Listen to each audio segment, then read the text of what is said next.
Valmiki ಹಗರಣವನ್ನ CBI ತನಿಖೆಗೆ ನೀಡ್ತಾರಾ ಇಲ್ವಾ ಅನ್ನುವ ಕುರಿತಂತೆ ಈಗ ಸಿಬಿಐ ತನಿಖೆಗೆ ನೀಡೋದಕ್ಕೆ ನಿರಾಕರಿಸಿದೆ ಸುಪ್ರೀಂ ಕೋರ್ಟ್. ಯೂನಿಯನ್ ಬ್ಯಾಂಕ್ ಅರ್ಜಿಯನ್ನ ವಜಾ ಮಾಡಿದೆ ಹೈಕೋರ್ಟ್. ಇಲ್ಲಿ ಯೂನಿಯನ್ ಬ್ಯಾಂಕ್ ಅರ್ಜಿಯನ್ನ ವಜಾಗೊಳಿಸಲಾಗಿದೆ. ಈಗಾಗಲೇ ಯೂನಿಯನ್ ಬ್ಯಾಂಕ್ ಅವರು ಅರ್ಜಿಯನ್ನ ಹಾಕೊಂಡಿದ್ರು. ಈ ಒಂದು ತನಿಖೆಯನ್ನ ಈಗ ಆಲ್ರೆಡಿ ಒಂದ್ ಕಡೆ ಇಡಿ ಮಾಡ್ತಾ ಇದೆ, SIT ಮಾಡಿತ್ತು. ಆದ್ರೆ ಸಿಬಿಐ ತನಿಖೆಗೆ ಒಪ್ಪಿಸಬೇಕು ಅನ್ನುವಂತಹ ಅರ್ಜಿಯನ್ನ ಹಾಕೊಂಡಿದ್ರು. ಆ ಒಂದು ಅರ್ಜಿಯ ವಿಚಾರಣೆಯನ್ನು ನಡೆಸಿದಂತಹ ಕೋರ್ಟ್ ಈಗ ಸಿಬಿಐ ತನಿಖೆಗೆ ಕೊಡೋದಕ್ಕೆ ನಿರಾಕರಿಸಿದೆ. ಈಗಾಗಲೇ ಸಿಬಿಐ ತನಿಖೆಗೆ ಕೊಟ್ಟರೆ ಮತ್ತೆ ನಾಗೇಂದ್ರ ಅವರಿಗೆ ದೊಡ್ಡ ಸಂಕಷ್ಟ. ಇದರಲ್ಲಿ ಯಾರ್ಯಾರು ಪಾಲ್ಗೊಂಡಿದ್ದಾರೆ ಅನ್ನೋದ್ರ ಕುರಿತು ಒಂದು ಮತ್ತಷ್ಟು ಬೆಳವಣಿಗೆಗಳು ನಡೀಬಹುದು ಅನ್ನುವಂತಹ ವಿಶ್ಲೇಷಣೆಗಳು ಕೂಡ ಇರುವಂತಹ ಸಂದರ್ಭದಲ್ಲಿ ಈಗ ವಾಲ್ಮೀಕಿ ಹಗರಣವನ್ನ ಸಿಬಿಐ ತನಿಖೆಗೆ ಕೊಡೋದಕ್ಕೆ ನಿರಾಕರಿಸಿದೆ ಕೋರ್ಟ್. ಹೈಕೋರ್ಟ್ನ ಏಕಸದಸ್ಯ ಪೀಠ ಈ ಒಂದು ಆದೇಶವನ್ನ ನೀಡಿದ್ದು, ಹಾಗಾದ್ರೆ ಯಾವೆಲ್ಲ ಅಂಶಗಳ ಮೇಲೆ ನಿರಾಕರಣೆಯನ್ನ ಮಾಡಲಾಗಿದೆ, ಯಾವ ಕಾರಣಕ್ಕಾಗಿ ನಿರಾಕರಿಸಲಾಗಿದೆ ಅನ್ನೋದ್ರ ಬಗ್ಗೆ ಇನ್ನಷ್ಟು ಮಾಹಿತಿಯನ್ನು ನಿಮಗೆ ಕೊಡ್ತಾ ಹೋಗ್ತೀವಿ. ಸದ್ಯಕ್ಕಂತೂ ವಾಲ್ಮೀಕಿ ಕೇಸನ್ನ ಸಿಬಿಐಗೆ ಕೊಡುವ ಹಾಗೆ ಇಲ್ಲ. ಸಿಬಿಐಗೆ ಕೊಡೋದಕ್ಕೆ, ತನಿಖೆ ಮಾಡೋದಕ್ಕೆ ಈಗ ಕೋರ್ಟ್ ನಿರಾಕರಿಸಿದೆ.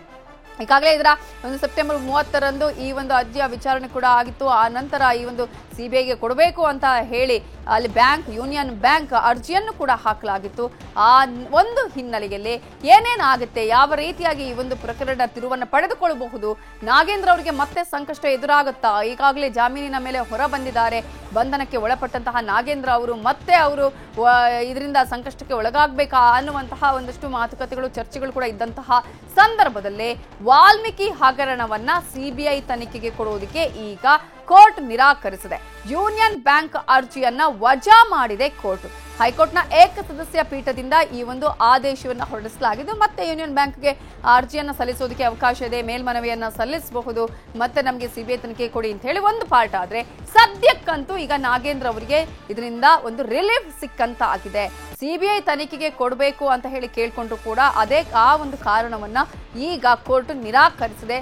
ಹಾಗಾದ್ರೆ ಯಾವೆಲ್ಲ ಅಂಶಗಳ ಮೇಲೆ ಈಗ ಅರ್ಜಿಯನ್ನ ವಜಾಗೊಳಿಸಲಾಗಿದೆ, ನಿರಾಕರಿಸಲಾಗಿದೆ ಅನ್ನೋದ್ರ ಬಗ್ಗೆ ಕೂಡ ಮಾಹಿತಿಯನ್ನ ನಿಮ್ಗೆ ಕೊಡ್ತಾ ಹೋಗ್ತೀವಿ. ಇದೇ ವಿಚಾರಕ್ಕೆ ಸಂಬಂಧಪಟ್ಟ ಹಾಗೆ ಇನ್ನಷ್ಟು ಡೀಟೇಲ್ಸ್ ಕೊಡೋದಕ್ಕೆ ನಮ್ಮ ರಿಪೋರ್ಟರ್ ಮಂಜುನಾಥ್ ಈಗ ನೇರ ಸಂಪರ್ಕದಲ್ಲಿ ಜಾಯಿನ್ ಆಗಿದ್ದಾರೆ.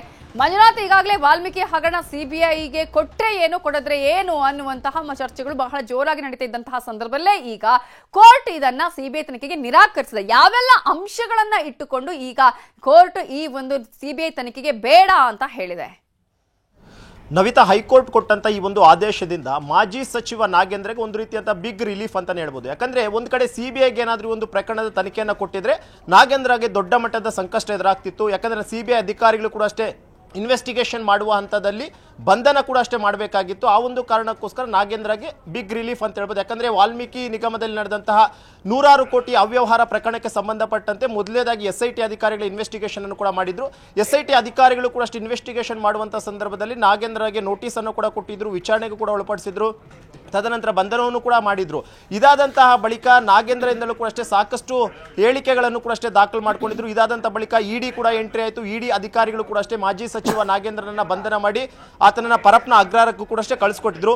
ಇದರ ಬೆನ್ನಲ್ಲೇ ಯೂನಿಯನ್ ಬ್ಯಾಂಕ್ ಅವರಿಂದ ಒಂದು ರಿಟ್ ಅರ್ಜಿಯನ್ನು ಕೂಡ ಅಷ್ಟೇ ಹೈಕೋರ್ಟ್ಗೆ ಹಾಕೊಂಡಿದ್ರು. ಈ ಒಂದು ಪ್ರಕರಣದ ಮುಂದಿನ ಇನ್ವೆಸ್ಟಿಗೇಷನ್ ಅನ್ನ ಸಿಬಿಐಗೆ ವಹಿಸಬೇಕು ಅನ್ನುವಂಥ ಒಂದು ಮನವಿಯನ್ನು ಕೂಡ ಅಷ್ಟೇ ಮಾಡ್ಕೊಂಡಿದ್ರು. ಅದರಂತೆ ಹೈಕೋರ್ಟ್ನ ಏಕಸದಸ್ಯ ಪೀಠದಲ್ಲಿ ವಾದ ಮತ್ತು ಪ್ರತಿವಾದ ಎರಡೂ ಕೂಡ ಅಷ್ಟೇ ಆಲಿಸಿದಂಥ ಬಳಿಕ ಇವತ್ತಿಗೆ ಆದೇಶವನ್ನ ಕಾಯ್ದಿರಿಸಿದ್ರು. ಇವತ್ತು ಸಿಬಿಐಗೆ ಈ ಒಂದು ಪ್ರಕರಣ ಕೊಡ್ತಿಲ್ಲ, ಬದಲಾಗಿ SIT ಅಧಿಕಾರಿಗಳೇ ಮುಂದಿನ ಒಂದು ಇನ್ವೆಸ್ಟಿಗೇಷನ್ ಮಾಡುವಂತೆ ಈಗಾಗಲೇ ಹೈಕೋರ್ಟ್ ಕೂಡ ಅಷ್ಟೇ ಆದೇಶವನ್ನ ಕೊಟ್ಟಿರುವಂತದ್ದು. ಈ ಒಂದು ಆದೇಶವನ್ನ ಪ್ರಶ್ನಿಸಿ ಯೂನಿಯನ್ ಬ್ಯಾಂಕ್ನವರು ಏನಾದರೂ ಸುಪ್ರೀಂ ಕೋರ್ಟ್ಗೆ ಹೋಗ್ತಾರಾ ಏನನ್ನುವಂಥದ್ದು ಕೂಡ ಅಷ್ಟೇ ಮುಂದಿನ ದಿನಗಳಲ್ಲಿ ಗೊತ್ತಾಗಬೇಕಾಗಿದೆ. ಅದೇ ಸದ್ಯಕ್ಕಂತೂ ಮುಂದಿನ ಒಂದು ತನಿಖೆಯನ್ನ SIT ಅಧಿಕಾರಿಗಳೇ ನಡೆಸಲಿದ್ದಾರೆ ಅನ್ನುವಂಥದ್ದನ್ನು ಕೂಡ ಈಗಾಗಲೇ ಹೇಳಿರುವಂತದ್ದು. ಸದ್ಯಕ್ಕೆ ಈ ಒಂದು ಪ್ರಕರಣಕ್ಕೆ ಸಂಬಂಧಪಟ್ಟಂತೆ ಈಗಾಗಲೇ SIT ಅಧಿಕಾರಿಗಳು ಸಾಕಷ್ಟು ಇನ್ವೆಸ್ಟಿಗೇಷನ್ ಅನ್ನು ಮಾಡಿದ್ರು. ವಾಲ್ಮೀಕಿ ಹಗರಣಕ್ಕೆ ಸಂಬಂಧಪಟ್ಟಂತೆ ಹಣ ಎಲ್ಲೆಲ್ಲಿ ಹೋಗಿತ್ತು, ಯಾವ ಒಂದು ಅಕೌಂಟ್ಗಳು ಹೋಗಿತ್ತು ಅನ್ನೋದ್ರ ಬಗ್ಗೆ ಸಂಪೂರ್ಣವಾದಂತಹ ಮಾಹಿತಿಯನ್ನು ಕೂಡ ಅಷ್ಟೇ ಕಲೆಕ್ಟ್ ಮಾಡ್ಕೊಂಡಿದ್ರು. ಅದರ ಒಂದು ಪ್ರೈಮರಿ ರಿಪೋರ್ಟ್ ಅನ್ನು ಕೂಡ ಅಷ್ಟೇ ಇಡಿಗೂ ಕೂಡ ಕೊಟ್ಟಿದ್ರು. ಇಡಿ ಅಧಿಕಾರಿಗಳು ಕೂಡ ಅಷ್ಟೇ ಒಂದು ಪ್ರಕರಣದ ಇಂಚಿಂಚು ಜಾಲಾಡಿದ್ರು. ಆ ಒಂದು ಪ್ರಕರಣಕ್ಕೆ ಸಂಬಂಧಪಟ್ಟಂತೆ ಸಾಕಷ್ಟು ದಾಖಲೆಗಳನ್ನು ಕೂಡ ಅಷ್ಟೇ ಕಲೆಕ್ಟ್ ಮಾಡ್ಕೊಂಡಿದ್ರು. ಎಲ್ಲೋ ಒಂದು ಕಡೆ ಇದು ರಾಜಕೀಯವಾಗಿ ಯಾವಾಗ ಬದಲಾಯಿತು ಆ ಒಂದು ಸಂದರ್ಭದಲ್ಲಿ ಪ್ರಕರಣವನ್ನು ಸಿಬಿಐಗೆ ವಹಿಸಬೇಕು ಅನ್ನೋ ಒಂದಷ್ಟು ಮಾತುಗಳು ಕೂಡ ಕೇಳಿ ಬಂದಿತ್ತು. ಅದರಂತೆ ಯೂನಿಯನ್ ಬ್ಯಾಂಕ್ನವರು ಒಂದು ರಿಟ್ ಪಿಟಿಷನ್ ಅನ್ನು ಕೂಡ ಹೈಕೋರ್ಟ್ಗೆ ಫೈಲ್ ಮಾಡಿದ್ರು. ಆದ್ರೆ ಇವತ್ತು ಹೈಕೋರ್ಟ್ ಕೊಟ್ಟಂತ ಈ ಆದೇಶದಿಂದ ಮಾಜಿ ಸಚಿವ ನಾಗೇಂದ್ರಗೆ ಒಂದು ದೊಡ್ಡ ಮಟ್ಟದ ರಿಲೀಫ್ ಸಿಕ್ಕಂತಾಗಿದೆ.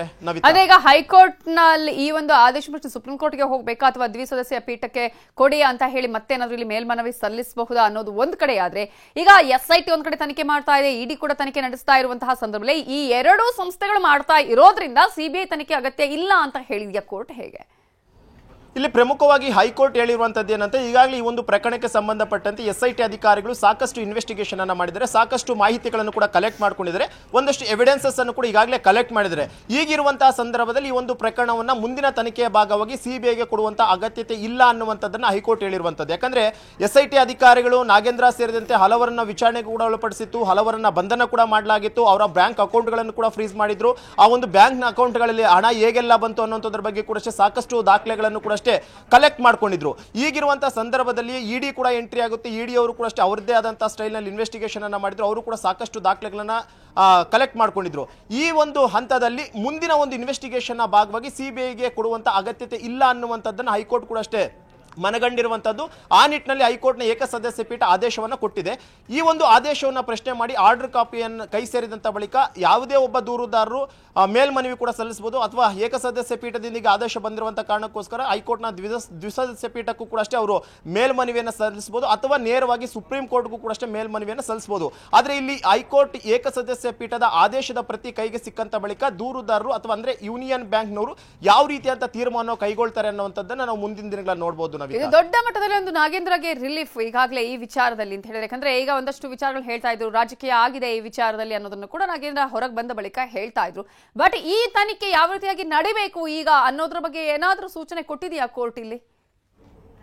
ನವಿತಾ, ಸ್ಪೆಸಿಫಿಕ್ ಆಗಿ ಇನ್ವೆಸ್ಟಿಗೇಷನ್ ಹೀಗೆ ಮಾಡಿ ಅನ್ನೋದ್ರ ಬಗ್ಗೆ ಯಾವುದೇ ಒಂದು ಆದೇಶವನ್ನು ಕೂಡ ಹೈಕೋರ್ಟ್ ಕೊಟ್ಟಿಲ್ಲ. ಬದಲಾಗಿ SIT ಅಧಿಕಾರಿಗಳು ಈ ಒಂದು ಪ್ರಕರಣಕ್ಕೆ ಸಂಬಂಧಪಟ್ಟಂತೆ ಈಗಾಗಲೇ ಇನ್ವೆಸ್ಟಿಗೇಷನ್ ಮಾಡಿದರೆ, ಆ ಒಂದು ಕಾರಣಕ್ಕೋಸ್ಕರ SIT ಅಧಿಕಾರಿಗಳೇ ಮುಂದುವರಿಸಿಕೊಂಡು ಹೋಗ್ತಾರೆ ಅನ್ನುವಂಥದ್ದನ್ನ ಕೋರ್ಟ್ ಹೇಳಿರುವಂತದ್ದು. ಯಾಕಂದ್ರೆ ನಾಗೇಂದ್ರ ಕೂಡ ಅಷ್ಟೇ ಇಡಿಯಿಂದ ಬಂಧನ ಆದಂತ ಬಳಿಕ ಪರಪ್ಪನ ಅಗ್ರಹಾರದಲ್ಲಿದ್ದಾರೆ, ತದನಂತರ ಜಾಮೀನನ್ನ ಪಡ್ಕೊಂಡು ಹೊರಗಡೆ ಬರ್ತಾರೆ. ಹೊರಗಡೆ ಬಂದಂತ ಟೈಮ್ನಲ್ಲಿ ಕೂಡ ಅಷ್ಟೇ ಇದು ರಾಜಕೀಯವಾಗಿ ನನ್ನನ್ನು ಈ ರೀತಿ ಸಿಲುಕಿಸುವಂತ ಒಂದು ಪ್ರಯತ್ನವನ್ನ ಮಾಡಿದ್ದಾರೆ.